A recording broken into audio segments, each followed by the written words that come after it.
চট্টগ্রামের বিভিন্ন উপজেলায় দুদিন পর কমতে শুরু করেছে বানের পানি।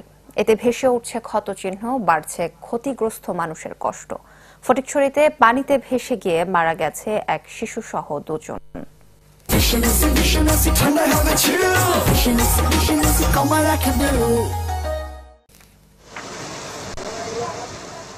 হালদা নদীর ভাঙনে শনিবার সকালেও চট্টগ্রামের হাটহাজারী লোকালয়ে ঢুকছে পানি। তবে বৃষ্টিপাত না হওয়ায় গতকালের তুলনায় কিছুটা কমেছে পানির স্রোত।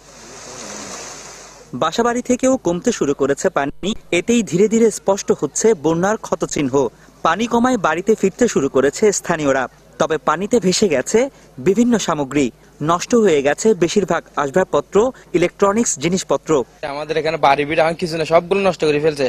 দেখেন পুরো এলাকা একদম কিছু না আমাদের ওখানে, মানে যা কিছু ছিল সবগুলা পানি কি বন্যা নিয়ে গেছে। টাকার মতো কোনো সুবিধা নাই, তারপর আমাদের খাবার মতো রান্নার মতো এই কোনো ব্যবস্থাও নাই।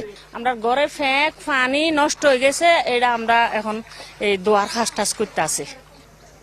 তবে এখনো পানিবন্দী ফটিকছড়ির বিভিন্ন এলাকা। এই যেমন সুন্দরপুর ইউনিয়ন এখনো তলিয়ে আছে পানির নিচে। এই ইউনিয়নের আজিমপুর গ্রামের কৃষক মোহাম্মদ সেলিম 5 কানি জায়গায় করেছেন আমনের চাষ, যা তলিয়ে গেছে বানের পানিতে। থই থই পানিতে চেয়ে থাকা ছাড়া আর কিছুই করার নেই এই কৃষকের। এখানে আর একটা ধান, একটা চাউল, মনে করে একটা 33টি, কিচ্ছু পাবো না আমরা। কেবল ফসলি জমি নয়, মাছের ঘের, মুরগির খামার সহ বিভিন্ন ব্যবসা প্রতিষ্ঠানে ক্ষতি হয়েছে ফটিকছড়ির বিভিন্ন এলাকায়। এখানে প্রায় আমার 1200-এর উপর মুরগি ছিল, আমার পিছনে দেখতে পাচ্ছেন এখানে প্রায় 500-এর উপর মুরগি মারা গেছে।